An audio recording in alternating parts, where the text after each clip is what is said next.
दोस्तों अगर आपने इस वीडियो पर क्लिक किया है तो इसका मतलब आपको पर्सनल लोन की रिक्वायरमेंट है, और अगर आपको पर्सनल लोन की ज़रूरत है तो आज मैं आपको लैंडिंग प्लेट लोन एप्लीकेशन के बारे में बताने वाला हूं। ये एक ऐसी लोन एप्लीकेशन है जहां पर लोगों का ध्यान नहीं है, और इस लोन एप्लीकेशन पर भी आप अच्छा खासा लोन ले सकते हैं। दोस्तों सबसे पहले आप यहां पर देख सकते हैं, स्क्रीन पर आपके सामने है, इसी एप्लीकेशन से हमें इतने रुपये का अप्रूवल मिला है, और इस लोन को मैं मैक्सिमम 12 महीने तक के लिए ले सकता हूँ। और दोस्तों इतना ही नहीं, जब हम यहाँ पर लोन अप्लाई करते हैं तो सिर्फ 2 डॉक्यूमेंट, आधार कार्ड पैन कार्ड के बेस पर यहाँ पर हमें लोन मिल जाता है। सो सबसे पहले आप यहाँ पर देख लें, अगर आपको लोन की ज़रूरत है तो यहाँ पर आपको मैक्सिमम 2 लाख रुपए तक का लोन मिलता है, और इस लोन को आप 3 महीने से लेकर 15 महीने तक के लिए ले सकते हैं। और नीचे आप देख सकते हैं, आपको देखने को मिलेगा interest rate starting from 12% per annum, यानी कि साल का 12%, महीने का 1% रेट ऑफ इंटरेस्ट से शुरुआत होती है। जैसी आपकी प्रोफाइल होगी उसी के आधार पर आपके लोन के अमाउंट पर आपको ब्याज देना होगा। साथ में दोस्तों यहाँ पर लोन अप्लाई करते समय आपको एक बात का ध्यान देना है, आपकी जो एज है वो 21 साल से लेकर 55 साल के बीच होनी चाहिए, और आपकी इनकम इतनी होनी चाहिए। देखिए यहाँ पर होता क्या है, बहुत सारे लोग लैंडिंग प्लेट पर लोन अप्लाई करने लगते हैं पर उनको एलिजिबिलिटी क्राइटेरिया का पता नहीं होता है। देखिए मैंने आपको सब कुछ बता दिया, अब मैं आपको लोन अप्लाई करने का लाइव प्रूफ प्रोसेस दिखाने वाला हूं। लैंडिंग प्लेट का डायरेक्ट लिंक मैंने आपको इसी वीडियो के डिस्क्रिप्शन में दिया है, पर आप लोन अप्लाई तब करें जब पहले देख लें कि लोन अप्लाई कैसे करना है। यहाँ पर देखने को मिलेगा lending plate personal loan app. अब यहां पर दोस्तों सबसे पहले आप इंस्टॉल करेंगे, इंस्टॉल करने के बाद ओपन पर क्लिक करेंगे। ओपन पर क्लिक करने के बाद दोस्तों आपके सामने कुछ इस तरह का इंटरफेस आता है। यहां पर आप देख सकते हैं लैंडिंग प्लेट आपके सामने आ चुका है। Get instant personal loan up to 2 lakh, यानी कि यहां पर आपको 2 लाख रुपए तक का लोन मिलेगा। और उसके बाद आपके सामने आता है कि भाई इस एप्लीकेशन को अब आपको कुछ परमिशन देनी होगी, जैसे क्या लोकेशन की परमिशन, कैमरे की परमिशन, फोटो मीडिया फाइल की परमिशन देनी होगी। तो दोस्तों यहां पर लेट्स गो पर क्लिक करेंगे और यहां पर जितनी भी परमिशन है उसको अलाउ कर देंगे। अब उसके बाद आपके सामने आता है वेलकम टू लैंडिंग प्लेट, और यहां पर देखने को मिलेगा मोबाइल नंबर। यहां पर आप अपना मोबाइल नंबर डालेंगे, और मोबाइल नंबर डालने के बाद दोस्तों नीचे आपको एक ऑप्शन देखने को मिलेगा, और ऑप्शन में है लॉगिन, लॉगिन पर क्लिक करेंगे। अब उसके बाद दोस्तों आपके मोबाइल नंबर पर 4 अंकों का एक ओटीपी आएगा, ओटीपी यहां पर आप डालेंगे दोस्तों। उसके बाद आपके सामने ये वाला इंटरफेस आएगा। अब यहां पर आप अपना करंट पिन कोड बताएंगे, जो भी आपका पिन कोड है पिन कोड बताएं, उसके बाद सिटी बताएं, स्टेट बताएं। अब दोस्तों होता क्या है कि बहुत से लोग जब यहां पर पिन कोड डालकर कंटिन्यू पर क्लिक करते हैं तो उनकी एप्लीकेशन को रिजेक्ट कर दिया जाता है। तो भाई घबराना बिल्कुल भी नहीं है। अगर यहां पर आपको लगता है कि आपके पिन कोड पर आपको लोन की फैसिलिटी नहीं मिल रही है तो भाई आप कोई दूसरा पिन कोड यहां पर डाल दें। बैक करने के बाद यहां पर आप जैसे ही बैक करेंगे दूसरा पिन कोड डालकर आप जो है नेक्स्ट पर क्लिक करते हैं। ऐसा इसलिए क्योंकि जो लैंडिंग प्लेट लोन एप्लीकेशन है ये सभी पिन कोड पर आपको लोन ऑफर नहीं कर रही है। तो अगर आपको लगता है कि आपके पिन कोड पर लोन अवेलेबल नहीं है तो आप कोई और पिन कोड डालकर यहां पर अपनी एप्लीकेशन को कंप्लीट करेंगे, ठीक है।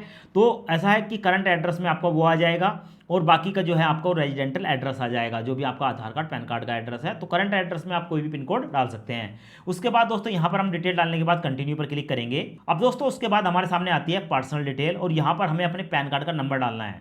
तो अपने पैन कार्ड का नंबर डालेंगे, पैन कार्ड पर आपका फर्स्ट नेम और लास्ट नेम जो है वो डाल देंगे, अपनी डेट ऑफ बर्थ डालेंगे। उसके बाद दोस्तों आप बाकी की डिटेल डालने के बाद अपना जेंडर सेलेक्ट करेंगे, और यहां पर आप सैलरीड हैं या बिजनेसमैन है किसी एक ऑप्शन को सिलेक्ट करेंगे। उसके बाद हमसे पूछा जाता है कि select your business type, proprietorship, partnership या कंपनी। हमारा जो बिजनेस है वो कैसा है यहाँ पर हम सिलेक्ट करेंगे, और सिलेक्ट करने के बाद हमारे सामने आता है ईमेल एड्रेस। अपनी कोई भी एक पर्सनल ईमेल आईडी डालेंगे, और उसके बाद दोस्तों कंटिन्यू पर क्लिक करेंगे। कंटिन्यू पर क्लिक करने के बाद हमारे सामने आता है कैप्चर सेल्फी।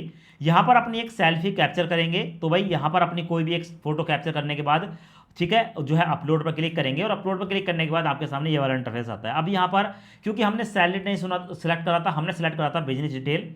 तो दोस्तों यहाँ पर आप अपने बिजनेस का नाम बताएंगे और अपने बिजनेस का एड्रेस बताकर कंटिन्यू पर क्लिक करेंगे। अब उसके बाद हमसे पूछा जाता है कि भाई यहाँ पर आप अपने बिजनेस को कब से कर रहे हैं, और आपका जो एनुअल टर्नओवर है वो कितना है, मतलब 1 साल के अंदर आप कितने पैसे कमा लेते हैं, यहाँ पर आप जो है डाल देंगे। उसके बाद है do you file income tax. अगर आप इनकम टैक्स डालते हैं तो यस करेंगे, वरना नो पर क्लिक करेंगे। अगर आपने यस कर दिया तो फिर आपको इनकम टैक्स की डिटेल देनी होगी। तो यहाँ पर आप नो पर क्लिक करके कंटिन्यू पर क्लिक करेंगे। अब उसके बाद हमारे सामने आता है लोन अमाउंट अप्लाई। हम कितने रुपए का लोन लेना चाहते हैं यहाँ पर अपने लोन की अमाउंट को डाल देंगे। और दोस्तों लोन की अमाउंट डालने के बाद यहाँ पर आपको देखने को मिलेगा select your preference EMI circle. आप कितने दिन तक के लिए लोन लेना चाहते हैं, 1 महीना, 5 महीने, 10 महीने, 15 महीने, यहाँ पर आप सिलेक्ट कर लेंगे। और उसके बाद आपको देखने को मिलेगा इज ऑफिस ऑन। आपका अपना ऑफिस है तो यस, वरना नो पर क्लिक करेंगे। और उसके बाद दोस्तों आपको देखने को मिलेगा कंटिन्यू वाला ऑप्शन, कंटिन्यू पर क्लिक करेंगे। अपलोड करने के बाद हमसे पूछा जाता है कि भाई अब यहाँ पर आपको अपनी एक वर्क ईमेल आईडी बतानी है। तो यहाँ पर एक वर्क ईमेल आईडी डालेंगे और उसके बाद दोस्तों अगर आप नहीं डालना चाहते हैं तो आप इसको स्किप भी कर सकते हैं। अब उसके बाद हमारे सामने आता है बैंक अकाउंट डिटेल। अब दोस्तों यहाँ पर हमें अपने बैंक को सिलेक्ट करना होगा।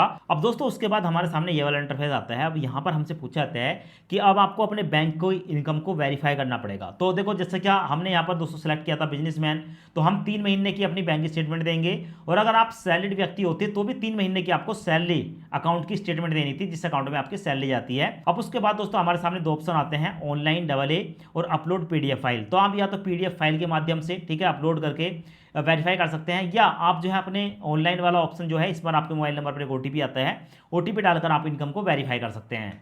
अब उसके बाद हमारे सामने ये वाला इंटरफेस आता है। यहाँ पर दोस्तों देखने को मिलेगा एंटर आधार नंबर, अपने आधार कार्ड का नंबर डालेंगे।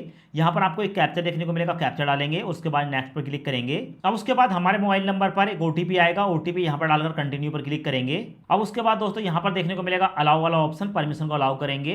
परमिशन अलाउ होने के बाद दोस्तों हमारे सामने आता है वेरीफाई रेजिडेंस। अब दोस्तों यहाँ पर हमें अपने रेजिडेंस, हम जहाँ पर रहते हैं वहाँ का कोई भी एक बिल, टेलीफोन बिल, गैस का bill, electricity bill, credit card का स्टेटमेंट, रेंट एग्रीमेंट या वाटर बिल, इनमें से कोई भी एक जो बिल है दोस्तों उसकी फोटो खींचकर आपको अपलोड करनी है। अब दोस्तों जैसे ही हम अपलोड करते हैं तो हमारे सामने हमारा जो लोन है वो सैंक्शन होकर आ जाता है। फिलहाल आप देख सकते हैं हमें यहाँ पर 5,000 से लेकर 25,000 रुपये का लोन मिला है, जिसे हम ठीक है कम से कम 3 महीने और मैक्सिमम 12 महीने के लिए ले सकते हैं। और यहाँ पर हमें जो 25,000 रुपये मिले हैं, इस पर दोस्तों अगर हम इस 25,000 की अमाउंट को लेना चाहते हैं तो प्रोसेसिंग फीस में 1250 रुपये जाएगा, कन्वेंस फीस में भी 1250 जाएगा और इस फीस पर 450 रुपये का GST लगेगा और टोटल जो फीस होगी वो 2950 रुपये होगी और इसमें प्री EMI हमारी 124 रुपये कटेगी। टोटल मिलाकर अगर हम 25,000 रुपये का लोन लेते हैं तो हमारे बैंक में जाएगा 21,926 रुपये। नीचे जो है आपकी ठीक है रीपेमेंट शेड्यूल जो है वो देखने को मिल जाता है। अब दोस्तों जितने रुपए का भी आपको लोन लेना है उतनी अमाउंट को आप सेलेक्ट कर लेंगे और उसके बाद कंटिन्यू पर क्लिक करेंगे।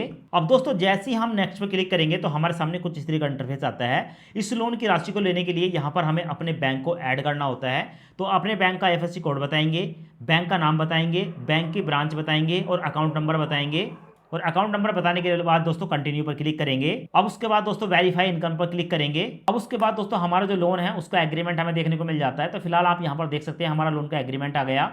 अब लोन लेने के लिए यहाँ पर आपको देखने को मिलेगा सिग्नेचर। तो सबसे पहले पेंसिल से सिग्नेचर करेंगे और उसके बाद साइन नाउ पर क्लिक करेंगे। अब उसके बाद दोस्तों हमारे सामने ये वाला इंटरफेस आता है। यहाँ पर अब हमें ऑटो डेबिट को इनेबल करना होगा। अब दोस्तों यहाँ पर हमें जो लोन मिलता है उसकी हर महीने एक EMI काटी जाती है। समय पर हमारे अकाउंट से EMI काट ली जाए उसकी परमिशन देनी होती है।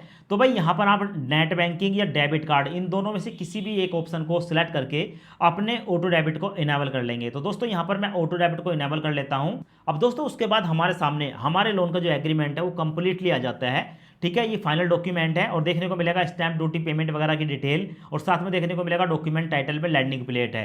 अब दोस्तों एग्रीमेंट पढ़ने के बाद जैसे ही आप नेक्स्ट पर क्लिक करेंगे तो आपके सामने दोस्तों इंटरफेस आएगा प्रोसेसिंग योर फंड ट्रांसफर। अब यहाँ पर हमारे जो 25,000 रुपये का लोन है वो हमारे बैंक अकाउंट में ट्रांसफर कर दिया गया है और कुछ ही मिनटों के अंदर ये पैसा हमारे बैंक अकाउंट में ट्रांसफर हो जाएगा।